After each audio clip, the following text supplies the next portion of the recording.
Hare Nama Hare Nama eva kevalam Kalo nasteva nasteva nasteva gatiranyata Hare Nama Hare Nama eva kevalam Kalo nasteva nasteva nasteva gatiranyata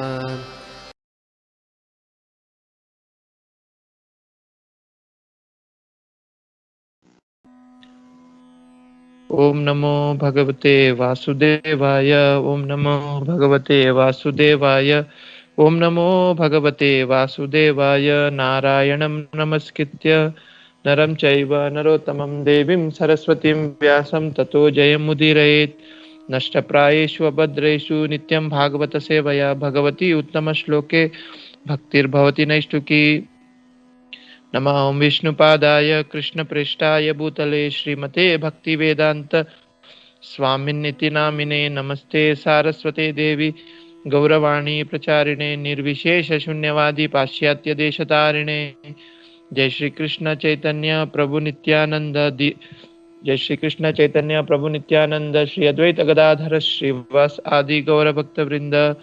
Hare Krishna Krishna Krishna Hare Hare, Hare Ram Ram Ram Hare Hare. Hare Krishna. Thank you so much of the press प्रभु जी, गोपी मनोहर प्रभु, सूरत माधव प्रभु, जुम्पान प्रभु। आज हम पढ़ रहे श्रीमद् भागवतम के फर्स्ट कैंटो 9 चैप्टर, श्लोक क्रमांक 6 से 7। तो हम लोग वही श्लोक को जो प्रभुपाद जी के जो पैराग्राफ है पॉपर्ट है उसको आगे बढ़ाएंगे आज। तो एक बार मैं सिर्फ श्लोक पढ़ूंगा सिर्फ। पर्वतो नारदो दौम्यो भगवान् बादरायणः बृहदश्व भारद्वजः शिष्यो रेणुकासुता वसिष्ठा इन्द्र प्रमादस रीतो ग्रस्सामदोषितः काक्षीवान् गौतमोत्रिश्च कौशिकोत सुदर्शनः। हरे कृष्ण। तो आज हम और 4 ऋषि मुनि के बारे में आज कवर करेंगे। तो पर्पट इस तरह है। तो वी विल स्टार्ट विद बृहदश्व। तो बृहदश्व ये एक प्राचीन मुनि थे जो शिल प्रभुपाद पर्पट भाई शिल प्रभुपाद की जय। बृहदश्व एक प्राचीन मुनि थे जो महाराज युधिष्ठिर से यदा कदा मिला करते थे। सर्वप्रथम वे महाराज युधिष्ठिर से काम्य वन में मिले थे। इन्होंने ही महाराज नल की कथा सुनाई थी। एक अन्य बृहदश्व भी थे जो इक्ष्वाकु वंश में उत्पन्न हुए थे, भरद्वाज। ये महान सप्त ऋषियों में से एक थे और अर्जुन के जन्मोत्सव के समय उपस्थित थे। एक शक्तिशाली ऋषि ने कभी गंगा के तट पर कठिन तपस्या की थी और इनका आश्रम आज भी प्रयाग धाम में विख्यात है। ऐसा कहा जाता है कि जब ये ऋषि गंगा में स्नान कर रहे थे तो स्वर्ग की एक सुंदर अप्सरा घृतची से इनकी भेंट हुई। इसके कारण इनका वीर्य स्खलित हुआ, जिससे एक मिट्टी के बर्तन में सुरक्षित रख दिया गया था, जिससे द्रोण उत्पन्न हुए। इस तरह द्रोणाचार्य भरद्वाज मुनि के पुत्र थे। कुछ लोग द्रोण के पिता भरद्वाज को इन महर्षि भरद्वाज से भिन्न मानते हैं। ये ब्रह्मा के महान भक्त थे। ये एक बार द्रोणाचार्य के पास भी गए और इन्होंने उनसे कुरुक्षेत्र युद्ध बंद करने का आग्रह किया। परशुराम या रेणुकासुता हे ये महर्षि जमदाग्नि तथा श्रीमती रेणुका के पुत्र थे। इस तरह वे रेणुका सूत भी कहलाते हैं। वे ईश्वर के शक्तिशाली अवतारों में से एक थे और उन्होंने क्षत्रिय वंश का 21 बार संहार किया था। उन्होंने क्षत्रियों के रक्त से अपना पूर्वज की आत्माओं को प्रसन्न किया। बाद में उन्होंने महेंद्र पर्वत पर घोर तपस्या की। उन्होंने संपूर्ण पृथ्वी को क्षत्रियों से छीन कर उसे कश्यप मुनि को दान में दे दिया। परशुराम ने द्रोणाचार्य को धनुर्विद की शिक्षा प्रदान की क्योंकि वे ब्राह्मण थे। वे महाराज युधिष्ठिर के राजतिलक के समय भी उपस्थित थे और अन्य महान ऋषियों के साथ इस उत्सव में सम्मिलित हुए थे। परशुराम की आयु इतनी अधिक थी कि वे विभिन्न युगों में राम तथा कृष्ण दोनों से मिले थे। उन्होंने राम से युद्ध किया था, लेकिन कृष्ण को उन्होंने भगवान के रूप में स्वीकार किया था। उन्होंने जब अर्जुन को कृष्ण के साथ देखा तो उसकी प्रशंसा की थी। जब भीष्म ने विवाह की इच्छुक अम्बा से विवाह करने का इनकार कर दिया था तो अम्बा परशुराम से मिली थी और उसकी प्रार्थना पर उन्होंने भीष्म देव से उसे पत्नी रूप स्वीकार करने के लिए कहा था। अपने गुरु होते हुए भी भीष्म देव ने उनकी बात नहीं मानी थी, अतः परशुराम ने उनसे युद्ध किया था। दोनों में घमासान युद्ध हुआ और अंत में परशुराम भीम से प्रसन्न हुए और उन्होंने उनको विश्व का सबसे बड़ा योद्धा होने का वरदान दिया था। वशिष्ठ ये ब्राह्मणों में सबसे विख्यात ऋषि थे और ब्रह्मर्षि वशिष्ठ कहलाते थे। वे रामायण तथा महाभारत दोनों की कालों का विख्यात व्यक्तित्व थे। उन्होंने भगवान श्री राम का राज तिलक संपन्न कराया था और वे कुरुक्षेत्र के युद्ध में भी उपस्थित थे। वे समस्त उच्च लोक तथा अधोलोक में जा सकते थे और उनका नाम हिरण्यकशिपु के इतिहास के साथ भी जुड़ा हुआ है। विश्वामित्र तथा उनके बीच बहुत तनाव उत्पन्न हुआ था क्योंकि विश्वामित्र उनके कामधेनु गाय लेना चाहते थे। जब वशिष्ठ मुनि ने अपने कामधेनु से इनकार कर दिया तो विश्वामित्र ने इनके 100 पुत्रों को मार डाला। एक पूर्ण ब्राह्मण होने के नाते वे विश्वामित्र के सारे व्यंग्य सहते रहे। एक बार तो विश्वामित्र के प्रताड़न से उपकर उन्होंने आत्महत्या भी करना चाहिए, किंतु उनके वे ऐसा कर नहीं पाए। वे पर्वत से कूदे, किंतु वे जिन पत्थरों पर गिरे वे रुई के ढेर बन गए और वे बच गए। वे समुद्र में भी कूदे, किंतु लहरों ने उन्हें पुनः किनारों पर ला दिया। वे नदी में भी कूदे, लेकिन नदी उन्हें पुनः किनारों पर ला दिया। इस प्रकार उनकी आत्महत्या के सारे प्रयास विफल रहे। वे सप्त ऋषियों में से एक है और ये सुप्रसिद्ध नक्षत्र अरुंधति के पति है। हरे कृष्णा। श्रील प्रभुपाद की जय। तो आज हम जैसे कि 4 ऋषियों के बारे में बात कर रहे हैं यहाँ पे। तो पहले ऋषि थे भरतदश्वा। तो ऐसा कहा जाता है कि व्यासदेव के समय भी ये ऋषि मुनि वहां पे थे और वो काम्यवन में महाराज युधिष्ठिर से मिले थे। तो जैसे कि प्रभुपाद जी आज अपने तात्पर्य में बता रहे थे कि ये जो भरतदश्व ऋषि जो है, ये इसका वर्णन महाभारत वन पर्व अध्याय के 52 श्लोका में आता है।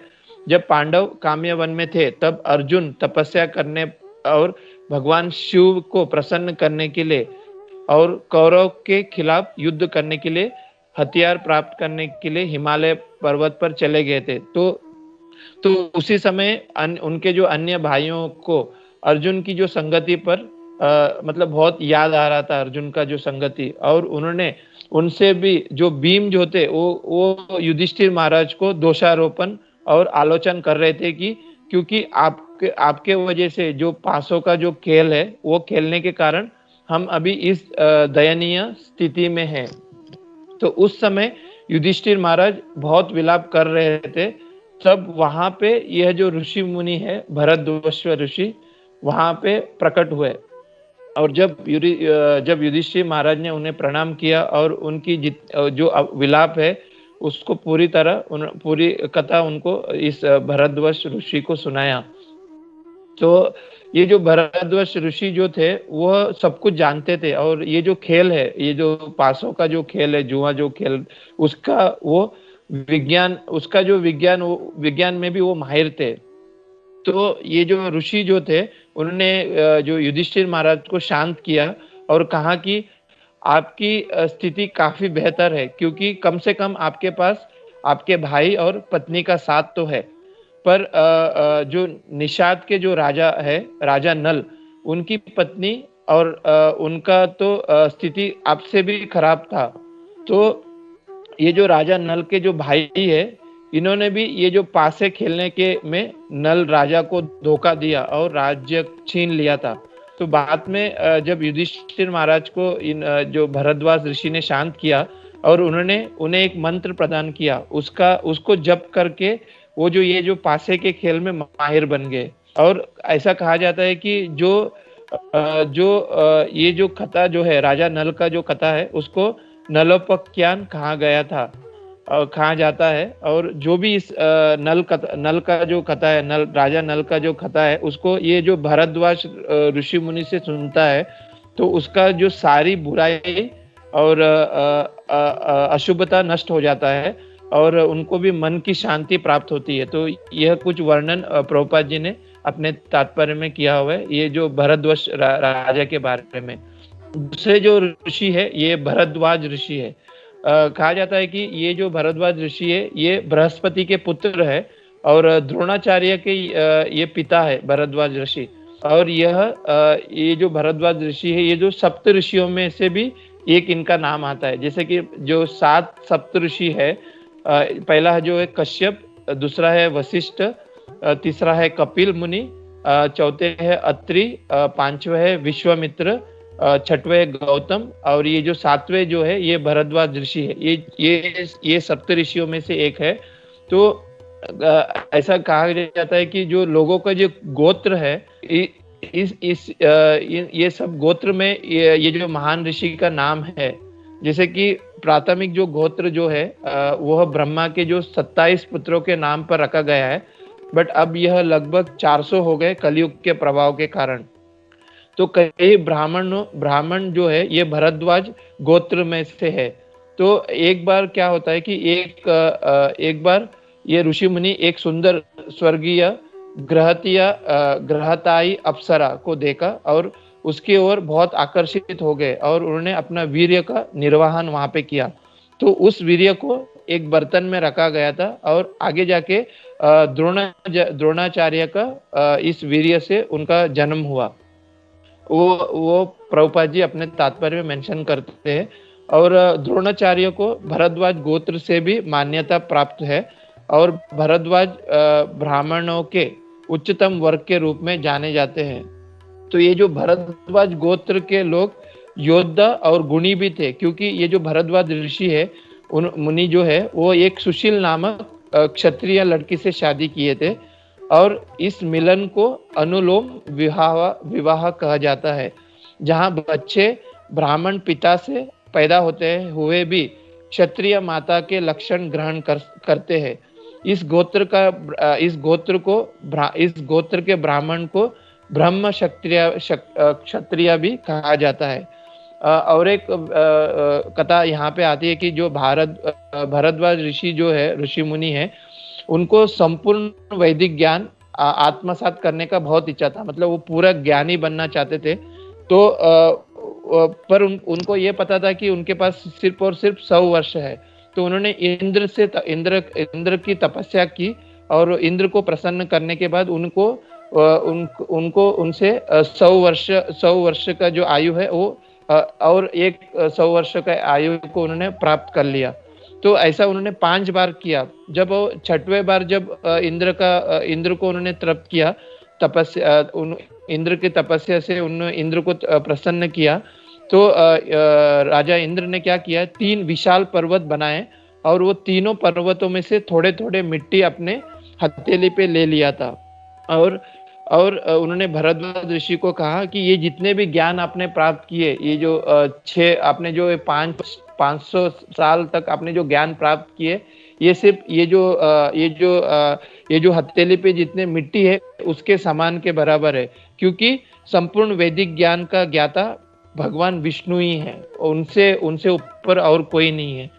तो ये कुछ भरद्वाज ऋषि के बारे में प्रभुपाद जी ने अपने तात्पर्य में बताया गया है। तो यह इसके बाद आते हैं परशुराम और रेणुका सुता। तो हमें सबको पता है परशुराम स्वयं भगवान के शक्त्यावैत अवतार है। तो ये जो भगवान जो है वो श्री परशुराम या भृगुपति के रूप में आविर्भावित होते हैं। तो परशुराम जी भगवान के शक्तिवेद अवतार है और वह जन्मादाग्नि और माता रेणुका के पुत्र के रूप में अवतार लिए है, इसलिए उन्हें रेणुका सुता भी कहा जाता है। तो ये जो परशुराम के अंदर जो क्षत्रिय जो भावना है, जो वह उसका भी एक अलग से कथा है, तो we will not touch that one today. कहा जाता है कि जमदग्नि जो है वो ऋषि रुचिका और माता सत्यवती के पुत्र है, और भगवान परशुराम का नाम पहले राम ही था, पर जब वो बड़े हुए उन्होंने परशु, मतलब उनके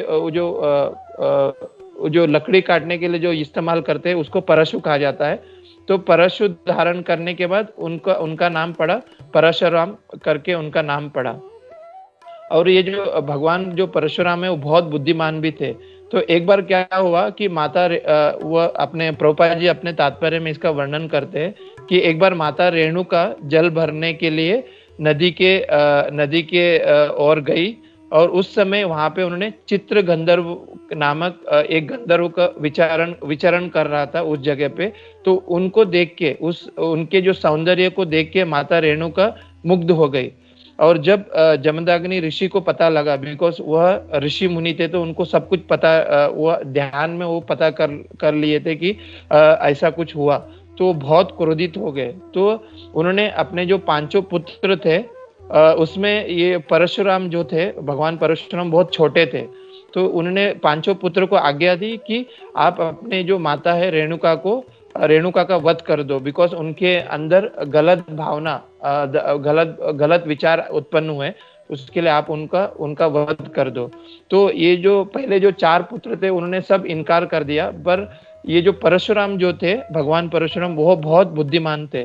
तो उनको पता था कि अगर मैं अपने पिता का अगर आज्ञा नहीं मानूंगा तो मुझे उसका सजा मिल सकती है। तो उन्होंने क्या किया कि जब माता रेणुका घर आई तो उन्होंने अपनी जो माता रेणुका का वध कर दिया परशुराम जी ने।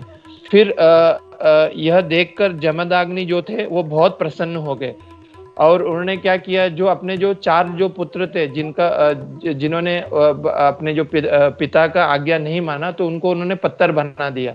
और परशुराम से बहुत खुश हो गए उनके पिता जमदग्नि, और उन्होंने उनसे वरदान मांगने के लिए कहा। तभी परशुराम जी ने वरदान में उन्होंने यह मांगा कि उनके जो माता है उनको फिर से जीवित कर दे, और जो 4 पुत्र जिनको उन्होंने पत्थर बना दिया था उनको भी वो जीवित करने का उन्होंने वरदान मांगा।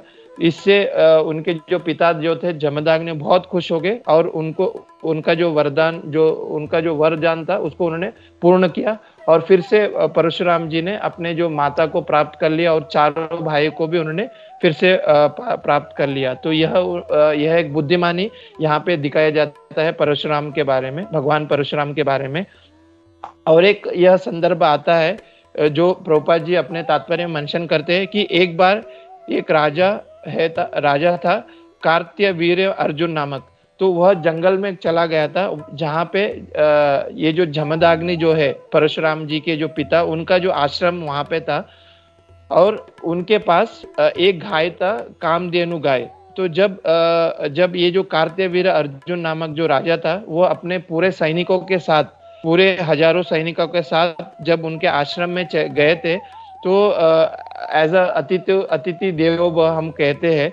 तो ये जो जमदग्नि ऋषि जो थे उन्होंने बहुत अच्छे से उन राजाओं का और उन सैनिकों का सत्कार किया, उन्हें अच्छे से उनका सत्कार करके उनको अच्छे से सेवा किया। तो यह देखकर ये जो राजा जो था कार्त्यवीर अर्जुन, उन्होंने कहा जमदग्नि से, आप तो बहुत दीनहीन हो, आपके पास अच्छी सी कुटिया भी नहीं है, फिर भी आपने इतने अच्छे से हमारी सेवा की और हमको प्रसन्न किया, तो ये कैसे आपने किया? तभी जमदग्नि जो थे ऋषि मुनि थे, उन्होंने कहा कि हम लोग गाय की सेवा करते हैं, और हमारे पास कामधेनु नामक एक गाय है जो हमारी जितना भी इच्छा है उसको वो पूर्ण करती है। तो यह देखकर जो कार्त्यवीर अर्जुन जो नामक जो राजा था, उन्होंने क्या किया, उस गाय को उन्होंने चुरा लिया, पर जो गाय जो थे कामधेनु गाय ऐसे तैसे करके भगवान उस राजा से छुड़ाकर वो स्वर्ग लोक चले गए। पर ये जो कार्तवीर जो राजा था वो उनको बहुत गुस्सा आया जब वो गाय छुड़ा के भाग गई। तो वो फिर से वो जमदाग्नि ऋषि मुनि के आश्रम में आए और वहां पे वो जमदाग्नि का वध किया। पर उस समय परशुराम जो थे वो वहां पे नहीं थे। जब परशुराम को पता चला कि ये जो राजा जो थे उन्होंने उनका जो पिता है जमदाग्नि को वध कर दिया, तो उनसे जो युद्ध करने के लिए वो चले गए। परशुराम जी इस राजा से युद्ध करने के लिए चले गए और अंत में उनका हत्या कर दिया। और इतने क्रोधित थे कि उन्होंने यह भी प्रण ले लिया कि ये जो धरती पर जितने भी जो अधर्मी क्षत्रिय है उनका उन्होंने संहार करने लग गए, और वो भी 21 बार क्षत्रियों का उन्होंने नाश किया। फिर आगे जाके जब भृगु ऋषि जो थे उन्होंने उनसे प्रार्थना किया कि आपने अब तक जो पृथ्वी में जितने भी अधर्मी जो क्षत्रिय है उनका आपने नाश कर दिया है, अभी आप शांत हो जाइए। और उनके कहने पर भगवान परशुराम वहां पे शांत हो गए। आगे ये भी वर्णन आता है कि हालांकि उन्होंने यह प्रण लिया था कि वो कभी क्षत्रियों को उनका जो विद्या प्रदान नहीं करेंगे, ऐसा वर्णन आता है। पर आगे जाके उन्होंने पहले भीष्म पितामह को उन्होंने ये जो क्षत्रियों का जो ये जो विद्या है उनको प्रदान किया। फिर द्रोणाचार्य को भी उन्होंने प्रदान किया। और कर्ण जो थे उन्होंने धोखे से इस परशुराम से भगवान परशुराम से शिक्षा प्राप्त किया। और इनकी जो भगवान परशुराम के बारे में रामलीला में भी त्रेता युग के समय में भी उनका विवरण आता है भगवान परशुराम का। और ये जो 7 चिरंजीवी है जो हम पहले भी इसको कवर किए थे, ये जो 7 चिरंजीवी में भी भगवान परशुराम का नाम आता है। तो जैसे कि पहला है अश्वत्थामा, दूसरा है महाराज बलि, तीसरा है विभीषण, चौथा है हनुमान, पांचवा है भगवान परशुराम, छठवें है व्यासदेव और 7वें है कृपाचार्य। तो ये 7 चिरंजीव में भी भगवान परशुराम का नाम आता है। तो आखिर में जो है वशिष्ठ मुनि के बारे में प्रभुपाद जी अपने तात्पर्य में कहते हैं कि जो वशिष्ठ मुनि जो है ये सप्त ऋषि में सबसे पहले ऋषि है। और रघुवंशक जो भगवान राम जी के जो वंश है, रघुवंशक में जो मुख्य पुरोहित के नाम पे इनका नाम आता है वशिष्ठ मुनि का। और जो भगवान राम और लक्ष्मण के गुरु के रूप में इनको जाना जाते हैं। तो एक बार विश्वामित्र मुनि जो थे, ये जो विश्वामित्र मुनि ये जो वशिष्ठ मुनि के आश्रम में गए हुए थे, और वहां पे भी वशिष्ठ मुनि के पास भी ये जो कामधेनु नाम के जो गाय उनके पास पाया गया। और विश्वामित्र मुनि को पता था कामदेव नामक गाय के बारे में कि ये किसकी भी अगर कुछ भी कामनाएं रहेगी तो वो पूरी करती है। तो उन्होंने ये वशिष्ठ मुनि से गाय मांग लिया, पर उन्होंने इनकार करने पर विश्वामित्र राजा जो थे वशिष्ठ मुनि के जो 100 पुत्र है उसको मार दिया। और विश्वामित्र राजा ने बहुत अत्याचार भी किया वशिष्ठ मुनि के ऊपर। और अपने पपट में मेंशन भी करते हैं कि उन्होंने स्वयं वशिष्ठ मुनि उनके अत्याचार से वह उन्होंने एक पहाड़ों से कूद गए, कोशिश पहाड़ों से कूदने का कोशिश किया। जब वो पहाड़ से कूदे तो जो पत्थर जो नीचे थे वो पूरा कापूस बन गए, कॉटन बन गए। तो यह एक वर्णन प्रभुपाद जी अपने तात्पर्य मेंशन करते हैं। और एक वर्णन ये भी है कि वशिष्ठ मुनि जो है वह उनका जो विवाह है वो अरुंधति नामक एक स्त्री से होता है। माता अरुंधति से उनका विवाह होता है, जो कंदर्प ऋषि और देववती की पुत्र है। वह मेध तिथि का वो जो माता अरुंधति जो है वो मेध तिथि के यज्ञ कुंड से उनका जो जन्म उन कुंड से हुआ है, इसलिए माता अरुंधति को मेध तिथि कन्या भी कहलाते हैं।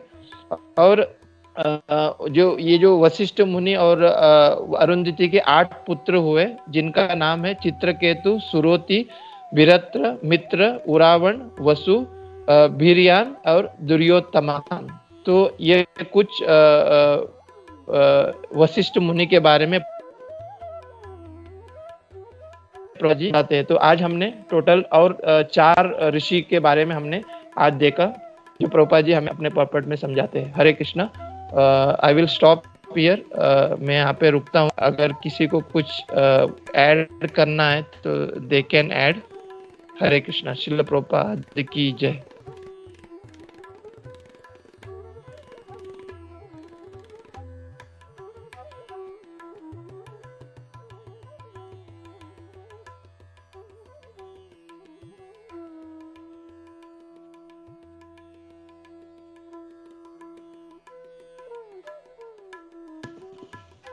हरे कृष्णा। अगर किसी का कुछ कमेंट है, एक्चुअली हरे कृष्णा, आज गोपी मनोहर प्रभु आज ज्वाइन नहीं होने वाले एंड उनका कुछ सेवा है। सो अगर किसी का कुछ पॉइंट, बिकॉज हमने टोटल अभी 2, 3 और 4 टोटल 9 ऋषि के बारे में हमने इस श्लोक में कवर किया है। और आगे जाके और हम लोग करीबन 5-6 ऋषि के बारे में हम आगे कल से देखेंगे इन ऋषियों के बारे में। सो आई थिंक अगर किसी का कुछ कमेंट नहीं है तो वी विल स्टॉप हियर। और हम लोग फिर नरसिंह आरती लेंगे। हरे कृष्णा। या यस, जय माता जी। हरे कृष्णा। हरे कृष्णा प्रभु। मेरा एक क्वेश्चन था, how could forgot the name of the person, how could he give the boon of killing someone, like only God can do that, no? तो उन्होंने कैसे दिया? I wanted to ask that when he is the father of Purushottam. हाँ, कौन सा माता जी? कौन से ऋषि के बारे में बोल रहे थे माता जी? The Bhardwaj, right? भारद्वाज जो थे उनके, he was the परशुराम के जो पिता थे, right? So how can he give the boon to resurrect someone? Only Lord can do that, right? या माता जी, थैंक यू सो मच माता जी फॉर ये जो क्वेश्चन के लिए माता जी। यहाँ पे हम देखते हैं माता जी, जो परशुराम थे वो भगवान स्वयं थे। ठीक है, भगवान हमने ऐसा सुना है वो है कि भगवान जब किसी को अगर कुछ विशिष्ट कार्य करने के लिए देते हैं तो वो स्वयं भगवान खुद आके यहाँ पे आते हैं, धराधाम में आके आविर्भाव होते हैं। और यहाँ पे ये एक मतलब ये जो भगवान परशुराम की बुद्धि, मतलब वो कितने बुद्धिमान थे, उसके लिए वो एक कथा वहाँ पे रचा गया, जिसमें किस तरह भगवान परशुराम, भले ही उनके जो पिता थे वह उनको आज्ञा दिया, जो जन्मादाग्नि जो पिता है उनको आज्ञा दिया कि आप अपने माता का हत्या करो। तो वहाँ पे भगवान परशुराम का बुद्धिमत्ता वहाँ पे देखा जाता है। और कल मैंने ये सुना था माता जी कि ये जो माता रेणुका थी, भले कि वो एक पतिव्रता स्त्री थी, बट एज अ पतिव्रता स्त्री के मतलब मन में ऐसा कभी विचार नहीं आना चाहिए, गलत विचार दूसरों के प्रति। तो इसलिए वहाँ पे ये जो जमदाग्नि ऋषि मुनि भी जो थे, वो भी इनकी जो प्रीवियस हिस्ट्री आप देखेंगे तो we can see that how powerful this ऋषि मुनि।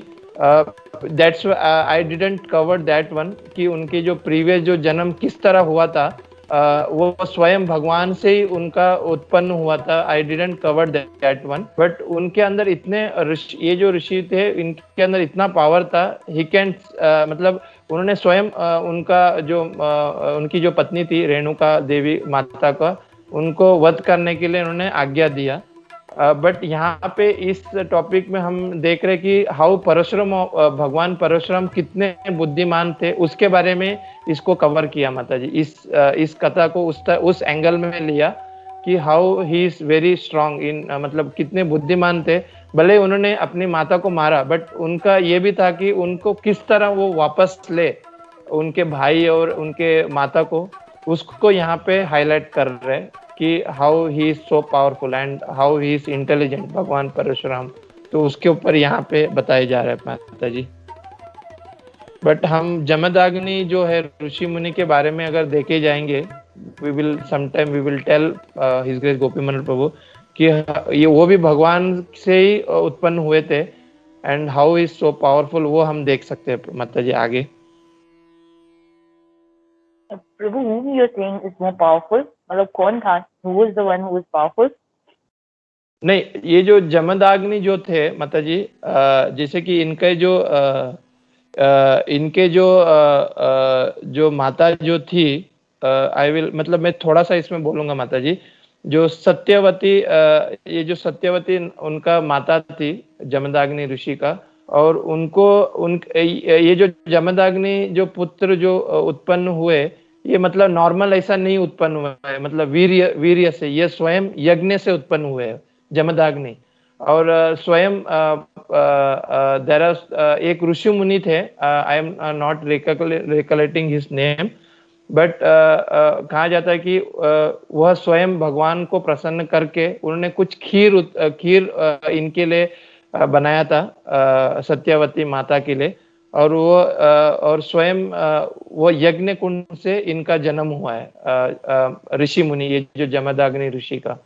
और we know that who is yajna is svayam Lord, so उनके मुख से इनका जन्म हुआ है माता जी, जमदाग्नि ऋषि मुनि का। So that's why he is so powerful, he can give the order कि ना आप अपने माता को उनका मृत्यु वध करने के लिए ही can give the order, because he was so powerful. I think प्रभु, तो दो क्वेश्चन यहाँ पे आते हैं कि रिसरक्ट तो परशुराम भगवान ने ही किया था, and he did not, Janadagini could not resurrect because he is only Lord can do, and God Parshurottam was Lord himself, right? So only Parshuram could resurrect, right?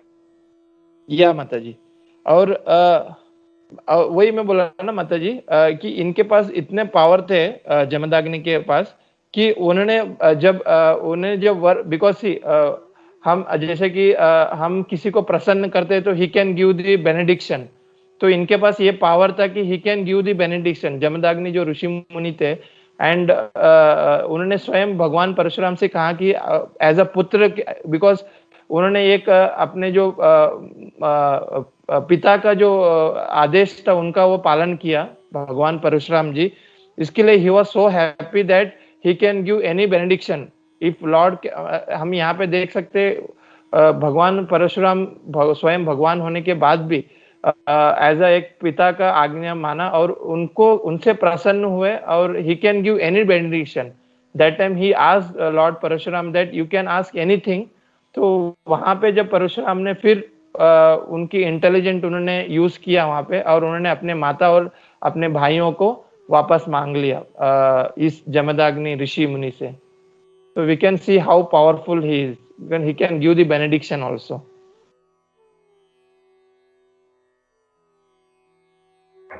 Prabhuji, so another question is just one second.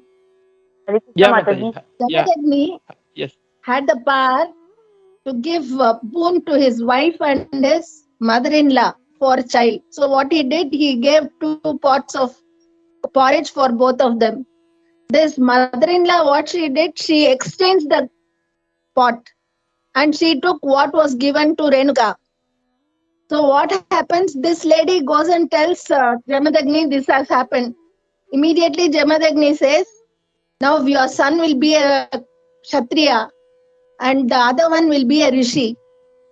So what to do? Immediately she asks for pardon. Then he says, I can only give one chance. I can exchange it. Your son will get it later on. Bolke he said. In the beginning, Parshuram was a Rishi. Because he had taken that, what mother had taken for the mother-in-laws, he becomes a Kshatriya later on. And to take a revenge of his father's Hatya, he almost kills all the Rajas and does Tarpan with that.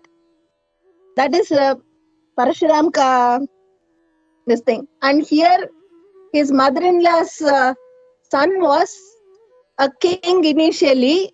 He is only Vishwamitra. He went to Vasishtha ashram when on his way back. That time he got Kamadhenu. He could not get it from Vasishtha. Then he says, when a Rishi can do something, a king cannot do. Rishi is better than a king. So he became a Rishi. So initially, both of them got exchanged, isn't it? He was a Rishi beginning, then he became Kshatriya, Parshuram. And this side, uh, Vishwamitra was a king initially, then he became a Rishi later on. And he sought Brahma Rishi's um, certificate from Vasishta. This is one story. And regarding Renuka Mata, daily she has to make a pot, wet pot, and bring the water. As she saw that Gandharva, that day that pot did not come. When the pot was not arrived, the chastity has gone. That's why he has ordered for her Hatya. And none of the sons agreed. Only Parshurama did it implicitly, his father's orders. As the order was complied, he gave a boon to his son that whatever he wants will be done. So he asked his mother back, and he could give that. Jamadagni is a very great Rishi.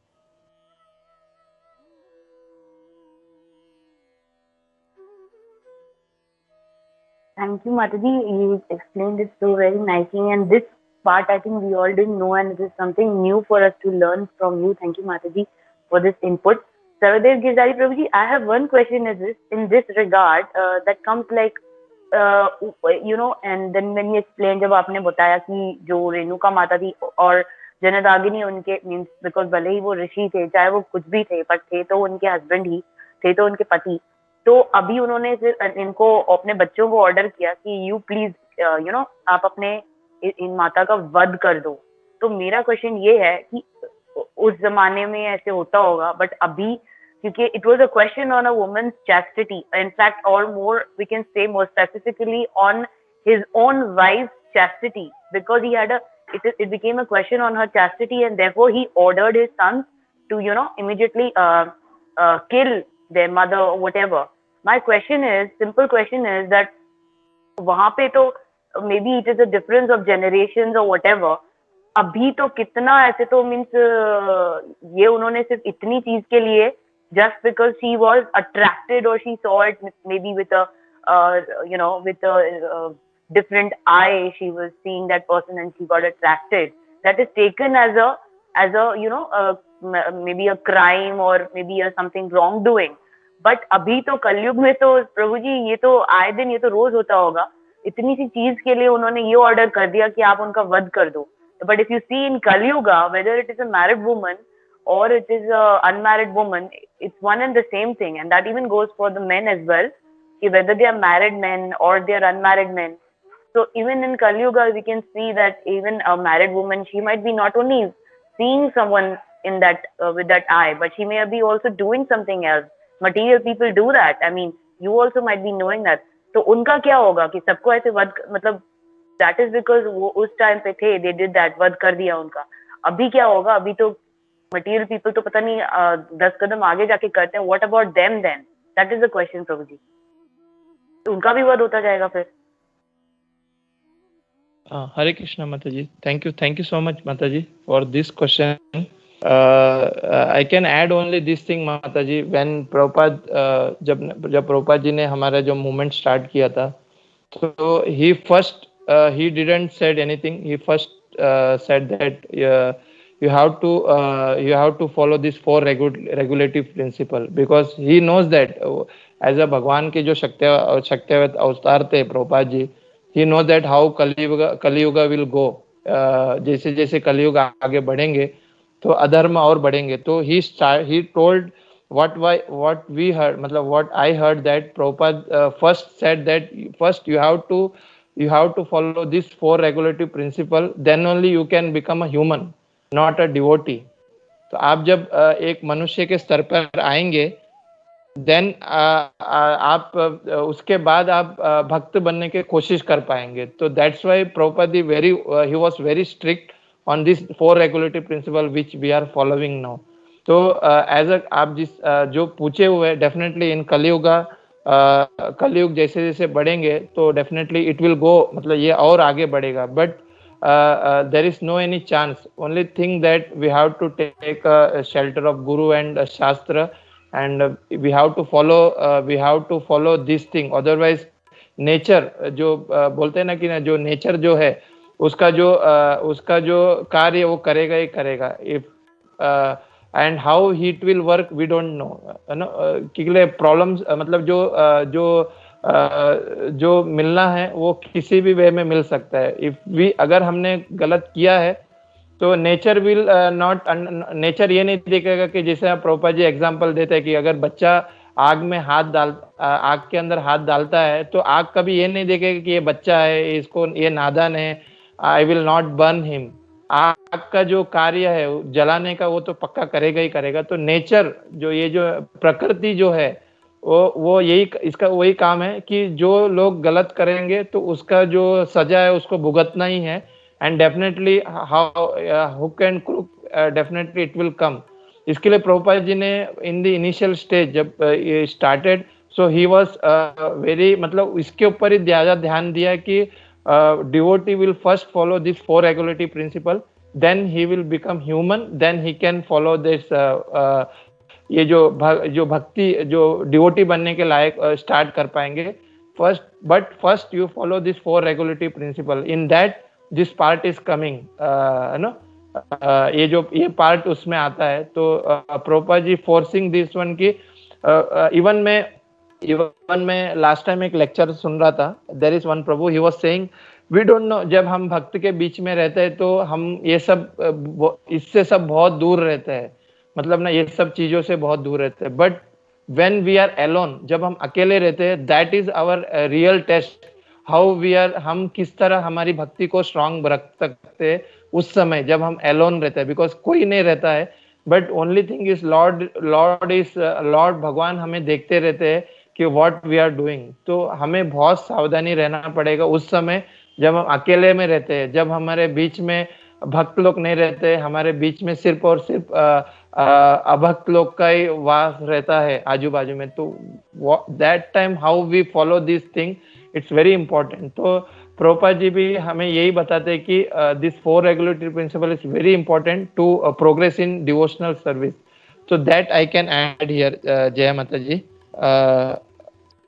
about this one, Prabhu Mataji. Hare Krishna. Jiv Pawan Prabhu is there. If he can add anything on this, Hare Krishna.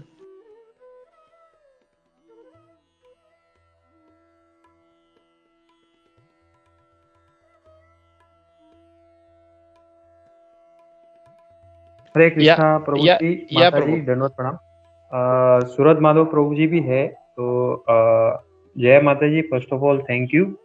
आपने इतना अच्छा एक question उठाया जो आज का culture है उसके बारे में हाईलाइट करता है, और तभी का कल्चर आपने ये भी बताया कि वो जनरेशन गैप है. तो थैंक यू वेरी मच माता जी. और थैंक यू नंदिनी माता जी, आपने भी बहुत अच्छा समझाया हिस्ट्री. मैं जैसे सर्वदेव प्रभु जी ने बहुत ही अच्छी तरह समझाया कि हम लोग भक्ति करना चाहते हैं तो हमारे लिए क्या सबसे इम्पोर्टेंट है. तो यहाँ पे जैसे प्रभु जी ने बताया उसमें सिर्फ एक ही पॉइंट ऐड करना चाहता हूँ कि जैसे कंपैरिजन हम लोग वहाँ का यहाँ से करेंगे, जैसे आपने बताया वो जनरेशन है, तो उसमें से सिर्फ हम यही सीख सकते हैं कि जैसे वो एक तो उनका जो एक्टिविटीज था, वो एक्टिविटीज से हमें क्या सीखना चाहिए कि उससे हम लोग वो ऐसे गलती ना हो हमारे से. और दूसरी बात है आज के जनरेशन के कंपैरिजन में कि उसमें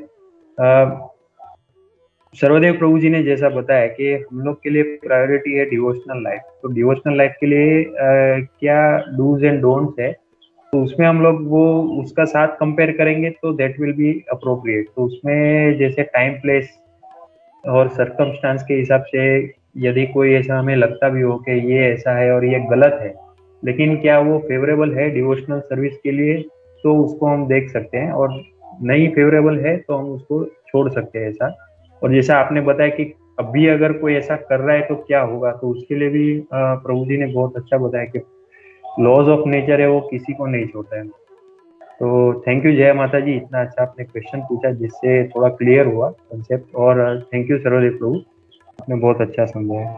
हरे कृष्ण, धन्यवाद प्रणाम. Thank you, Jupan Prabhu. जय माता जी. आई थिंक आपको थोड़ा सा मतलब आपका आंसर मिला रहेगा, but we will try our best. I think Gopi Manohar प्रभु वो आएंगे, then we can churn on this प्रभु माता जी.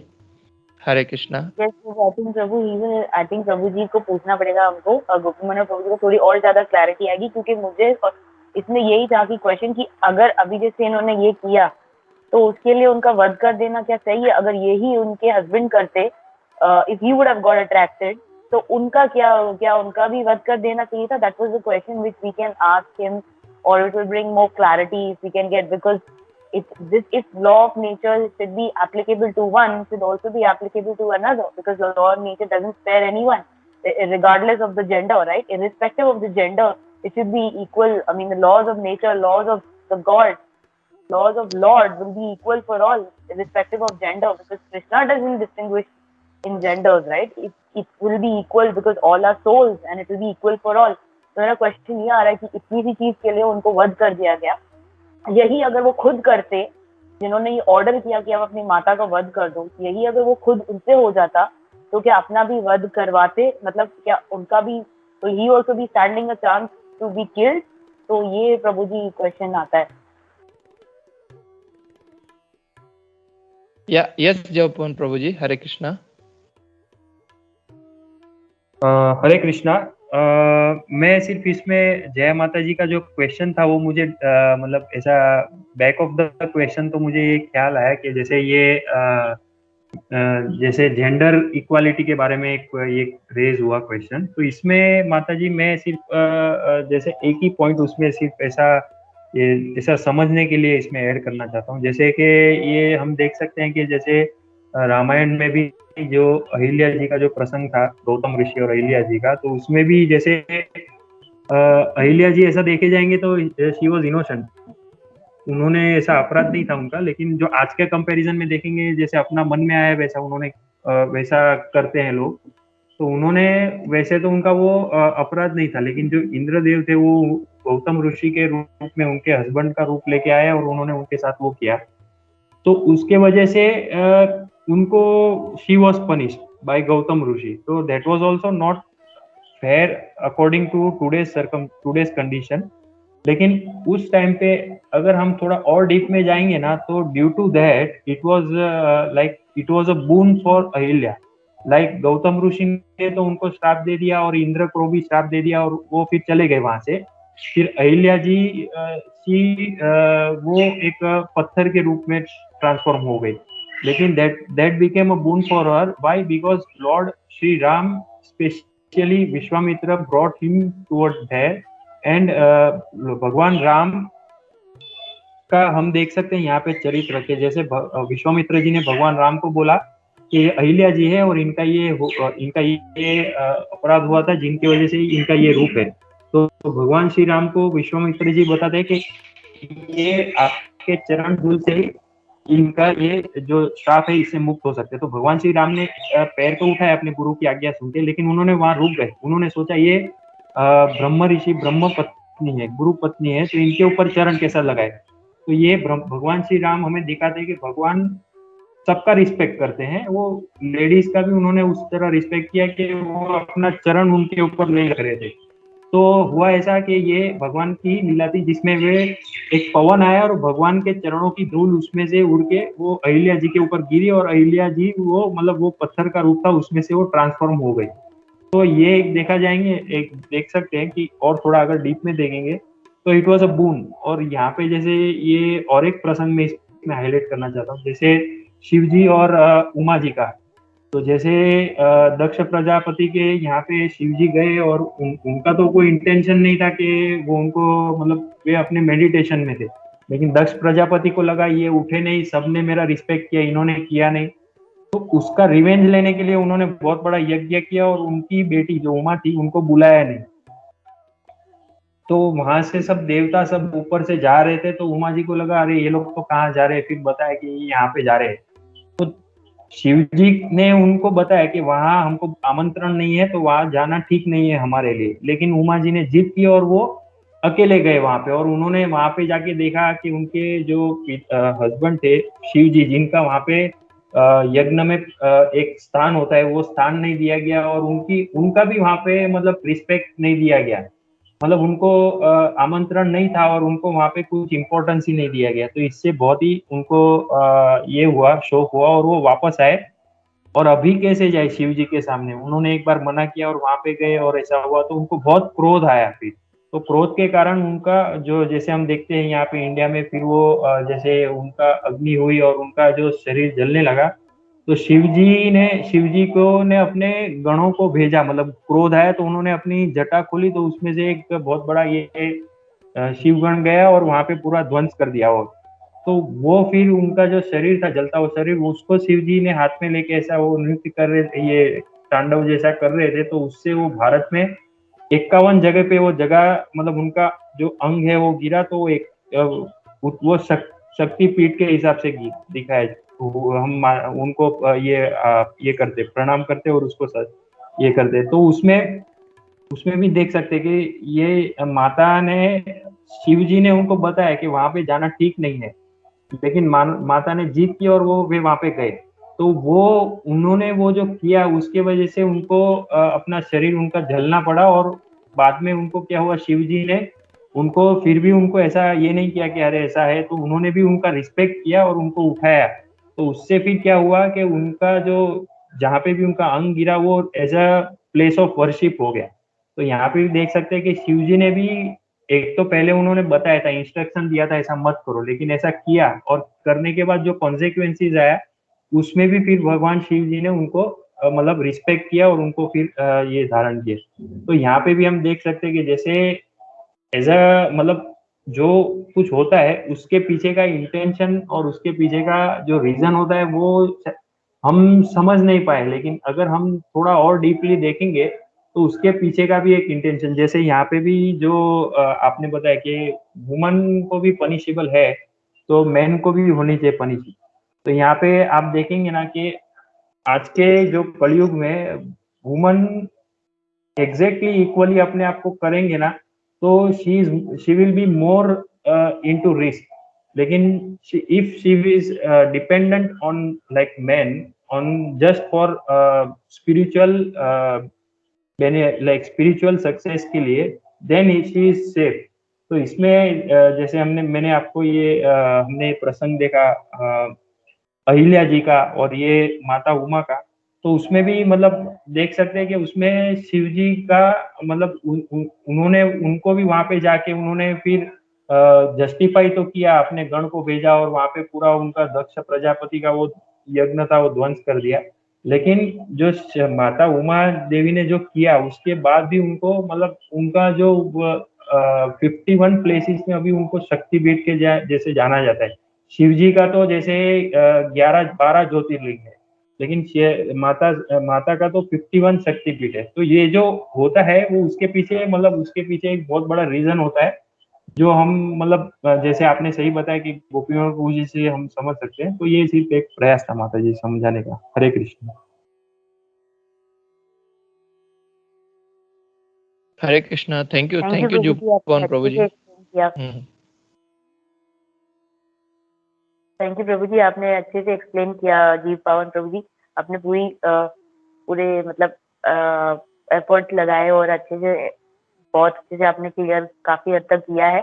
बट फिर भी जैसे आपने भी कहा और हमने भी समझा कि गोपी मनोहर प्रभु जी भी, हम उनको भी ये पूछ सकते हैं, क्योंकि अपने आप में ये चर्चा का विषय है, जैसे क्योंकि इतने पॉइंट्स निकल के आ रहे हैं इसमें। और मेरा तो बेसिक क्वेश्चन वही जाके रह जाता है कि प्रभु से मैं वो पूछूं, गोपी मनोहर प्रभु जी से, कि इतनी सी बात के लिए क्या उनका उन रेणुका माता का वध करना, क्या वो सजा सही है?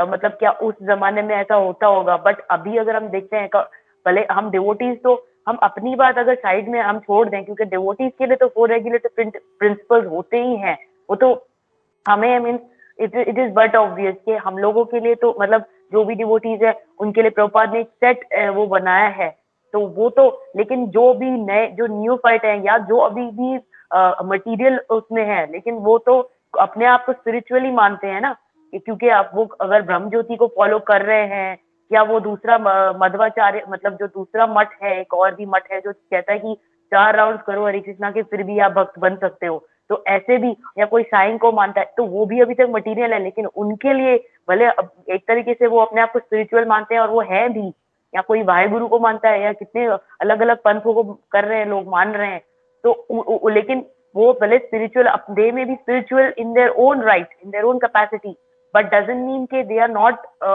under these laws of nature. And not only that, they are also maybe sometimes violating, or maybe they are having this infidelity. यहाँ पे infidelity is the word जो माता रेणुका माता के लिए आ रहा है कि for a moment she had that infidelity. But my question is, the basic question still remains, which I have to ask from Gopinath Prabhu ji, कि उतनी सी चीज के लिए does she deserve to be killed? And if it would have happened the other way around, अब मेरा यहाँ पे वो नहीं, मतलब I don't mean to say gender equality here exactly, what I want to, because already Lord has given equality to everybody, मतलब कि उनके लिए तो, भगवान के लिए तो वो जानते हैं कि अभी इस जन्म में हम स्त्री या पुरुष है, एक्चुअली हम तो सब सनातन अंश है भगवान के जो कि सोल्स हैं, we are all feminine in nature and there is only one masculine, that is पुरुषोत्तम भगवान Shri Krishna, he is the only masculine, we are all feminine. तो my question still remains कि क्या उतनी सी चीज के लिए उनका वध कर देना सही है क्या? ये क्या उनको ये सजा मिलनी चाहिए? That remains a basic question प्रभु जी. तो ये आई थिंक प्रभु से पूछ सकते हैं हम 11:30 बजे के सेशन में शायद.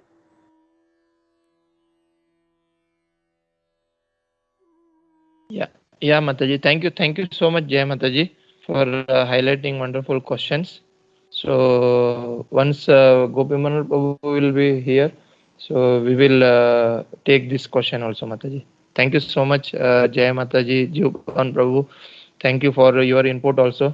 बहुत अच्छा आपने वो कनेक्ट किया है कि मतलब अगर कुछ ऐसा होता है उसमें भी वो it was like a boon. तो thank you Jupan Prabhu ji. So I think we can stop here for this session. And yes, Sanika Mataji. हरे कृष्णा प्रभु. बहुत अच्छा जया माता ने क्वेश्चन पूछा था. आवाज आ रही है ना प्रभु? या माताजी, यस. बहुत अच्छा क्वेश्चन पूछा था.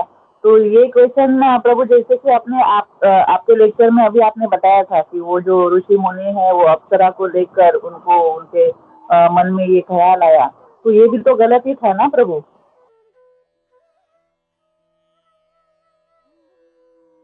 या माताजी, वो यस, एक्चुअली देखा जाएगा तो विच वी आर हाईलाइटिंग कि ना जो पतिव्रता स्त्री है, या for them it was like a big thing, no, मतलब दूसरे के बारे में सोचना मतलब गलत वे में, तो that was a big thing. Only Jaya माताजी इज आस्किंग दैट कि मतलब इतने से बात के लिए उनको मृत्यु दंड का ये दिया, मतलब उन्होंने आज्ञा दिया.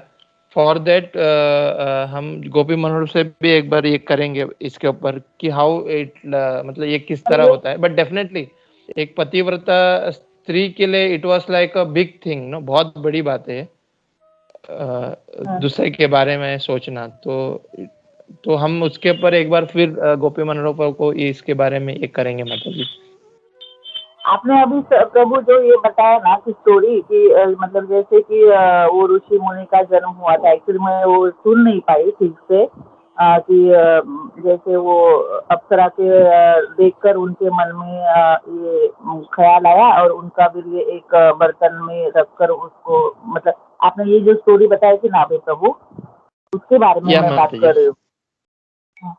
तो हाँ, तो ये भी उनका वो तो अलग ही थी ना प्रभु, तो वो अलग स्त्री थी, तो इनके मन में भी वो ख्याल आया था ना प्रभु.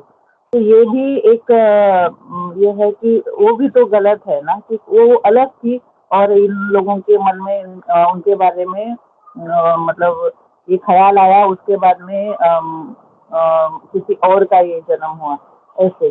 तो ये भी आप एक बार प्रभु जी से, गोपीनाथ प्रभु जी से बात करके इसका भी आंसर देने के लिए बोल दीजिए. यस, श्योर माताजी. ये भी एक हाईलाइटेड पॉइंट है जहाँ पे यस नंदिनी माताजी. Renuka Mata, she only saw the shadow of the Gandharva. She didn't even see the Gandharva. That itself, that pot did not come for her. Every day, wet pot she does and fill with water and take it home. That day, even that pot did not come. That was the reason why Jamadagni has ordered that. Because you have seen a Parapurush than him. That is one thing. And Parashurama, even when he asked the boon for his mother to be back, what happened? Parashurama has killed two people at the same time. One was Dobiwala's wife and one is Renuka ji. Then what happened when he keeps back the head in the respective body, it exchanges. He keeps the head of Renuka on the Dobi's wife's body's head. So mother does not come back home, but she becomes the Devata of the villages. Renuka Mata, they only keep the head and do puja, not the full body. And Parashuram, Kerala is called as Parashuram Kshetra even now. Parashuram gave off all his weapons to Rama and he went off to that place to do tapas in Kerala place. When as soon as Sita got married to Rama, he came to fight with Rama because he has broken the dhanus given to Janaka by him.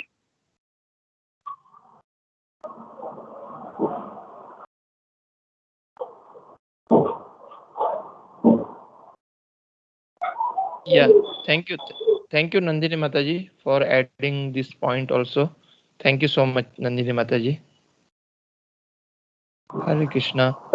Yeah, Sanika. यही Yeah, बोलना yes. था रेणुका माता जी को जैसे जया माता जी ने ये question उठाया उनको पनिशमेंट मिली तो ये जो ऋषि मुनि थे प्रभु कि इन्होंने जो अलग स्त्री को देखकर उनके मन में जो भाव उत्पन्न हुए वो उनके जरिए से किसी और का ये निर्माण हुआ तो ये तो प्रभु ऋषि मुनि है तो उनको तो सब ज्ञान होगा ही ना कि ये गलत है सही है ये है ना तो मुझे ये पूछना है कि रेणुका माता जी को उनके मन में ख्याल आया तो उनको पनिशमेंट मिले तो मतलब वो ऋषि मुनियों के साथ ऐसा क्यों नहीं हुआ ये पूछना था या माताजी यस माताजी सानिका माताजी आपका भी क्वेश्चन वैलिड है so we will definitely touch this point ये जो एक तो भरद्वाज ऋषि उनके बारे में आपने पूछा कि वो किस तरह आकर्षित हुए and this is also wrong thing so how we मतलब हम किस एंड जैसा जय माता जी ने इस भरद्वाज ऋषि के ऊपर जो रेणुका माता जी का ये था उसके ऊपर भी उन्होंने मतलब we will take both this question in the front of his grace Gopi Manohar Prabhu ji and we will मतलब इसको हम लोग किस तरह देखेंगे वो हम लोग चेक कर लेंगे माता जी या माता जी आई अंडरस्टैंड सानिका मतलब और भी एक लेक्चर में जैसे कि प्रभु ने बताया था कि वो एक माता जी थी उनके मतलब वो जैसे उनके बॉडी से मच्छी का ये आता था गंदगी आती थी